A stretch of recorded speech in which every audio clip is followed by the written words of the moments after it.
ത്രിയേക ദൈവത്തിൻ്റെ ധന്യ തിരുനാമത്തിൻ്റെ മഹത്വം ഉണ്ടായിരിക്കട്ടെ. അഭിവന്യരായ സഹോദര മെത്രാപ്പോലീത്തന്മാരെ, ബഹുമാനപ്പെട്ട കോറെപ്പിസ്കോപ്പാച്ചന്മാരെ, വൈദിക സഹോദരങ്ങളെ, സന്നിഹിതരായിരിക്കുന്ന മാതാപിതാക്കളെ, വാത്സല്യം നിറഞ്ഞ കുഞ്ഞുങ്ങളെ, മലങ്കര സഭയുടെ ഈ പൗരാണികമായ ദേവാലയത്തിൽ ഇവിടെ കബറടങ്ങിയിരിക്കുന്ന മലങ്കര സഭയുടെ തലവനും ഈ ദേശത്തിൻ്റെ പ്രകാശവും നാനാജാതി മതസ്ഥരുടെയും സങ്കേതവും ഒക്കെ ആയിരുന്ന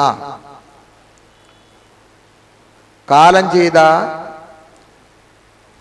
പരിശുദ്ധ ഫിലിപ്പോസ് മാർ ദിവന്നാസ്യോസ് പിതാവിൻ്റെ 157ാമത്തെ ഓർമ്മ പെരുന്നാളാണ് ഈ കഴിഞ്ഞ ദിവസങ്ങളിലായി നാം ആഘോഷിച്ചുകൊണ്ടേയിരിക്കുന്നത്. മലങ്കര സഭയെ സംബന്ധിച്ചിടത്തോളം പിതാക്കന്മാരുടെ ജീവചരിത്രം എന്ന് പറയുന്നത് മലങ്കര സഭയുടെ ജീവചരിത്രമാണ്. ആ പിതാക്കന്മാരെ ആരായിരുന്നാലും, പ്രത്യേകിച്ച് 1, 1.5, 2 നൂറ്റാണ്ടുകൾക്ക് മുൻപുള്ള പിതാക്കന്മാരുടെ ജീവിത ചരിത്രം പരിശോധിക്കുമ്പോൾ അത് മലങ്കര സഭയുടെ ചരിത്രം എന്ന് തന്നെ നമുക്ക് രേഖപ്പെടുത്തുന്നതിൽ യാതൊരു പെശകും ഉണ്ടെന്ന് എനിക്ക് തോന്നുന്നില്ല.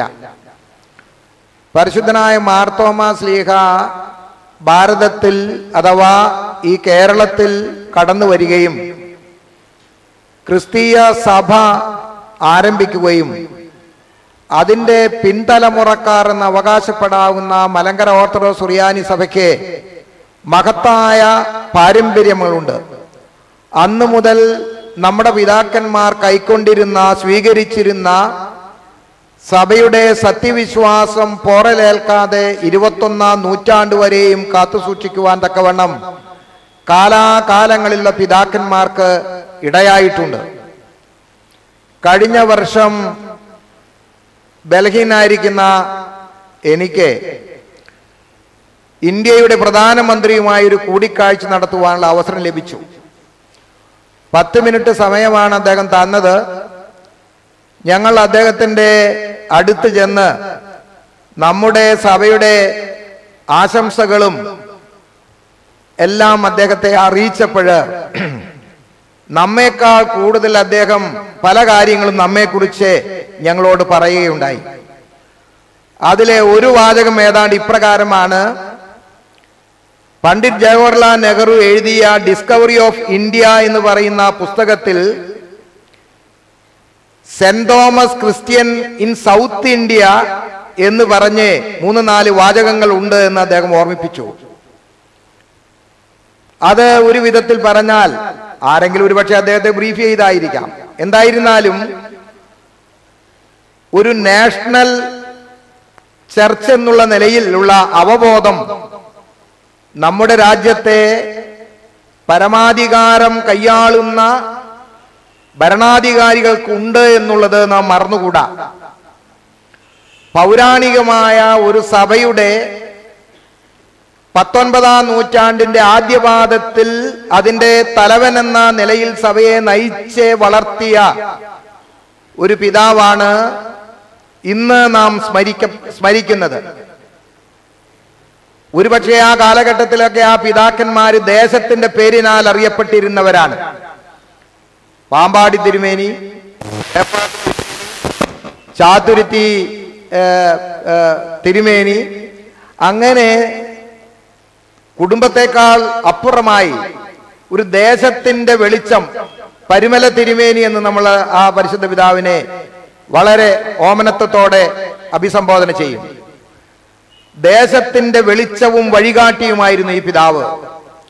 ഈ പിതാവിന്റെ ഇന്നലെയുള്ള ഒരുപക്ഷെ അനുസ്മരണ പ്രഭാഷണത്തിൽ ആ പിതാവിന്റെ മലങ്കര സഭയുടെ ചരിത്രത്തോട് ബന്ധപ്പെട്ട ചിന്തകൾ ഒരുപക്ഷെ നിങ്ങൾ കേട്ടിരിക്കുമെന്ന് ഞാൻ കരുതുകയാണ്. പുന്നത്രമാർ ദിവന്നാസിയോസ് തിരുമേനി കാലം ചെയ്ത് മലങ്കര സഭയ്ക്ക് ഒരു അടുത്ത തലവനെ എങ്ങനെയാണ് ഉണ്ടാകേണ്ടത് അല്ലെങ്കിൽ വാഴിക്കേണ്ടത് എന്നുള്ള ചിന്ത വന്നപ്പോഴ് പുന്നത്രമാർ ദിവന്നാസിയോസ് തിരുമേനി കാലം ചെയ്ത് 4-ാം ദിവസമാകുമ്പോഴേക്കും ഈ ചിന്ത നമ്മുടെ പൂർവിക പിതാക്കന്മാരുടെ മനസ്സിൽ ആഞ്ഞടിക്കുവാൻ തുടങ്ങി. അവരെ പ്രത്യേകമായ അൽമായ വൈദിക സമ്മേളനം നടത്തി 4 വൈദിക സ്ഥാനികളെ ഈ സ്ഥാനത്തേക്ക് കണ്ടെത്തുകയാണ്. കോനാട്ട് ഏബ്രഹാം കത്തനാരുണ്ട്, അതുപോലെ എരിത്തിക്കൽ മർക്കോസ് കത്തനാരുണ്ട്, അടങ്ങപ്പുറത്ത് യൗസേപ്പ് കത്തനാരുണ്ട്, ആലുമൂട്ടിൽ ഫിലിപ്പോസ് കത്തനാരുണ്ട്.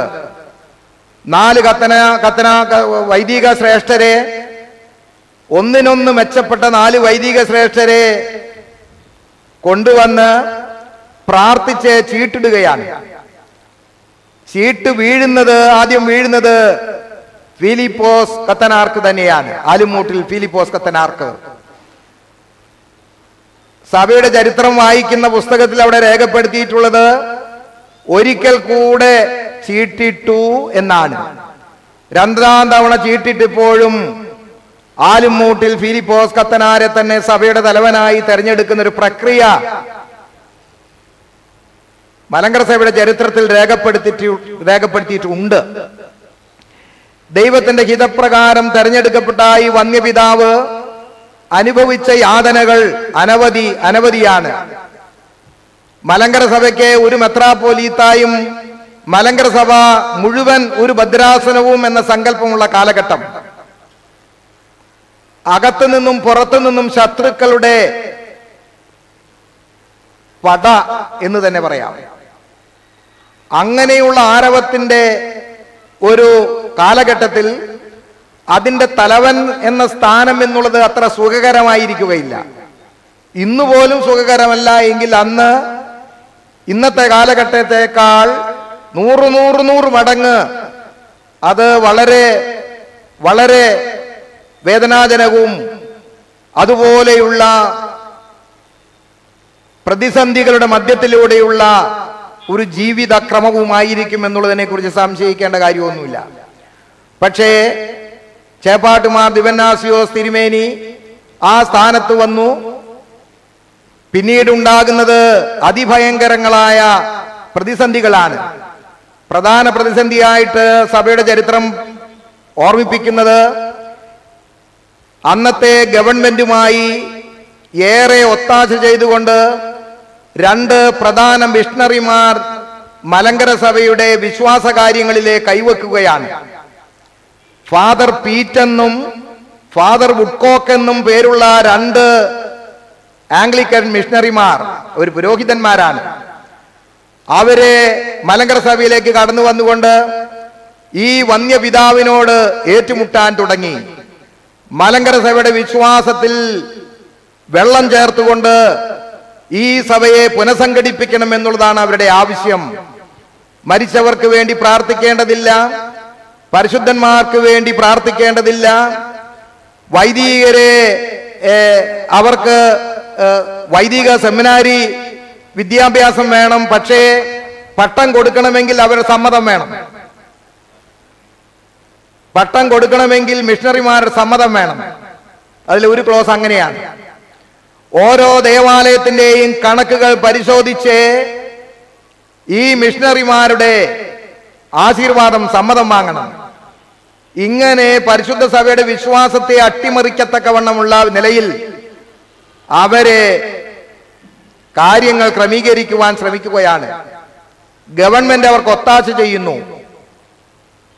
പ്രിയമുള്ളവരെ, ഈ 2 മിഷണറിമാർ പഴയ സെമിനാരിയുടെ പൂട്ടുകൾ കുത്തിത്തുറന്നുകൊണ്ട് അനേക പുരാതന രേഖകൾ അവിടെ നിന്ന് എടുത്തുകൊണ്ടുപോവുകയാണ്. എന്ത് ചെയ്യാനൊക്കും? ഗവൺമെന്റ് അതിന്റെ കൂടെയാണ്. കാരണം ഇവിടുത്തെ ഗവൺമെന്റ് എന്ന് പറയുന്നത് ആംഗ്ലിക്കൻ യൂറോപ്പ് ബ്രിട്ടൻ രാജ്യത്തെ രാജ്ഞിയാണ്. മലങ്കര ഈ ഭാരതം മുഴുവനും അന്നത്തെ അതിന്റെ ഭരണാധികാരി. ഇങ്ങനെയുള്ള സന്ദർഭത്തിൽ ഈ പിതാവ് എന്തെല്ലാം വേദനകൾ അനുഭവിച്ചു കാണും. ഇതാണ്ട് വരുന്നു പിന്നീട് ഡോക്ടർ വിൽസൺ എന്ന് പറയുന്ന കൽക്കട്ട ബിഷപ്പ് ഏകാംഗ കമ്മീഷൻ, അദ്ദേഹവും ഇതുപോലുള്ള ചില നിബന്ധനകളാണ് തിരുമേനി അടിച്ചേൽപ്പിക്കുവാൻ ശ്രമിക്കുന്നത്.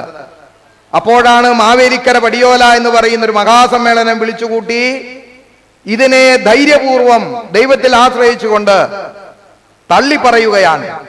ഞങ്ങളുടെ പൂർവികന്മാർ ഇതൊന്നുമല്ല ആഗ്രഹിച്ചത്. ഞങ്ങളുടെ പൂർവികന്മാരുടെ വിശ്വാസത്തിനെതിരായി വരുന്ന വിശ്വാസം ഗവൺമെന്റ് അല്ല മറ്റാരെങ്കിലും ഇവിടെ അടിച്ചേൽപ്പിക്കുവാൻ ശ്രമിക്കുകയാണെന്നുണ്ടെങ്കിൽ ഞങ്ങൾക്ക് തള്ളിപ്പറയാതിരിക്കാൻ നിവൃത്തിയില്ല എന്ന മാവേലിക്കര പടിയോലയുടെ തീരുമാനം അത് ഗംഭീരമായിരുന്നു. അവിടെയൊക്കെ ഈ പിതാവ് അനുഭവിച്ച വേദനകൾ എത്രയായിരിക്കും? ചെറുതുമറ്റിയായിരിക്കുമോ? ഒന്നും ആയിരിക്കുകയില്ല. എന്നിട്ട് ഈ ഗവൺമെന്റിന്റെ ഒത്താശയോടുകൂടി തന്നെയാണ് കൊച്ചി പഞ്ചായത്ത് എന്ന് പറയുന്ന കോടതിയിൽ നിന്ന് ചില നീക്കുപോക്കുകൾ മുഖാന്തരമായി തീരുമാനമുണ്ടാകുന്നത്. ഞാൻ പറഞ്ഞത് ഈ പിതാക്കന്മാരൊക്കെ പരിശുദ്ധ സഭയുടെ വിശ്വാസത്തിന്റെ കാവലാൾ എന്ന് വിളിക്കപ്പെടുന്ന പിതാക്കന്മാരാണ്. അവിടെ ഷോർട്ട് കട്ട് മെത്തേഡ് ഒന്നുമില്ല, അവിടെ കോംപ്രമൈസ് ഒന്നുമില്ല. അവിടെ ക്രിസ്തീയ സാക്ഷ്യം എന്ന് പറഞ്ഞ് നമ്മുടെ ഉള്ളിൽ നിന്നുകൊണ്ട് തന്നെ നമുക്ക് എതിര് പറയുന്നവരൊന്നും ഉണ്ടായിരുന്നോന്നറിയില്ല. ഉണ്ടെങ്കിൽ പോലും സഭയുടെ തലവന്മാരോ സഭയോട് സ്നേഹമുള്ളവരോ ആരും അതിനെ അംഗീകരിച്ചിരുന്നില്ല. ഇത് ഞാൻ പറയുന്നതിന് ഒരു പ്രത്യേക പശ്ചാത്തലമുണ്ട്. ഇന്ന് ഞാൻ കേൾക്കുന്നൊരു സ്വരമാണ് ആക്രമിക്കാൻ വരുന്നവരോട് ക്രിസ്തീയ സാക്ഷ്യം വേണ്ടേ എന്ന്. മലങ്കര സഭയെ മുഴുവനും മറ്റൊരു മേൽക്കോയ്മയുടെ തൊഴുത്തിലേക്ക് കൂട്ടിക്കൊണ്ടുപോകാൻ വരുന്നവരോട് ക്രിസ്തീയ സാക്ഷ്യം എന്താണ് സാക്ഷ്യം അറിഞ്ഞുകൂടാ, എനിക്കറിഞ്ഞുകൂടാ. കർത്താവായ യേശു ക്രിസ്തുവിനോട് ആരെങ്കിലും പറഞ്ഞു എന്നിരിക്കട്ടെ, എന്തിനാണ് വിപ്ലവത്തിന് പോകുന്നത്? പീലാത്തോസിനോട് ഒരു കോംപ്രമൈസ് ചെയ്യരുതോ? യഹൂദാ മതത്തിന്റെ അധികാരികളോട് ഒരു സമാധാന ദൂതനെ അയച്ച് തൽക്കാലം കുരിശുമരണം ഒഴിവാക്കരുതോ എന്ന് യേശുക്രിസ്തുവിനെ വേണമെങ്കിൽ പറഞ്ഞുകൂടെ എന്ന് ചോദിക്കുന്ന സഭാഭക്തന്മാരും അങ്ങും ഇങ്ങും ഒക്കെ കണ്ടെന്നിരിക്കും. തളരേണ്ടതില്ല. ദൈവത്തിൽ ആശ്രയിച്ചുകൊണ്ട് സഭയുടെ വിശ്വാസത്തെയോ സഭയുടെ സ്വത്വത്തെയോ സഭയുടെ അസ്തിത്വത്തെയോ അതിന്റെ അടിവേരിനെ അറുത്തു മാറ്റുന്ന വിധത്തിലുള്ള ക്രിസ്തീയ സാക്ഷ്യം എന്ന് പറയുന്ന ഓമനപ്പേരോ സമാധാനം എന്ന് പറയുന്ന ഓമനപ്പേരോ അതിനെ ചാർത്തിക്കൊടുത്ത് ഈ മലങ്കര സഭയെ തകർത്ത് തരിപ്പണമാക്കാൻ സഭാ സ്നേഹമുള്ള ആർക്കും സമ്മതമുണ്ടാകുകയില്ല. പുലിക്കോട്ടിൽ തിരുമേനിയും വട്ടശ്ശേരിൽ തിരുമേനിയും ഈ സമാധാനം എന്ന് പറയുന്ന ഈ ഓമനപ്പേരിലുള്ള ഈ സഭയോട്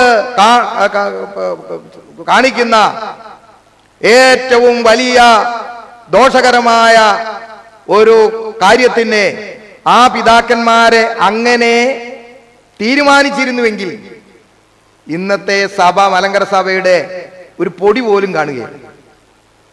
നമുക്കൊക്കെ വളരെ എളുപ്പം ഷോർട്ട് കട്ട് മെത്തേഡാണ് നമുക്ക് ഇഷ്ടം. എന്തോന്നിനാണ്? നമ്മുടെ കാലയിലോ നമ്മുടെ കയ്യേലോ ഒന്നും വെള്ളം നനയരുത്, ബുദ്ധിമുട്ടുകളൊന്നും ഉണ്ടാകരുത്. നമ്മുടെ കാര്യം അങ്ങ് പോകണം, നടന്നു പോകണം. പ്രിയമുള്ളവരെ, ചേപ്പാട്ടുമാർ ദിവന്നാസിയോസ് പിതാവ് ദൈവത്തിൽ ആശ്രയിച്ചുകൊണ്ട് ഈ സഭയുടെ സത്യവിശ്വാസത്തിന്റെ കാവലാൾ എന്ന് വിളിക്കപ്പെടാവുന്ന വിധത്തിൽ വേദനകൾ അനുഭവിച്ചുകൊണ്ട് ജീവിച്ചു. ഈ സഭയ്ക്ക് നേതൃത്വം കൊടുത്തു. അത് ഒരു നിസ്സാര കാര്യമായിട്ട് നമ്മൾ കരുതരുത്.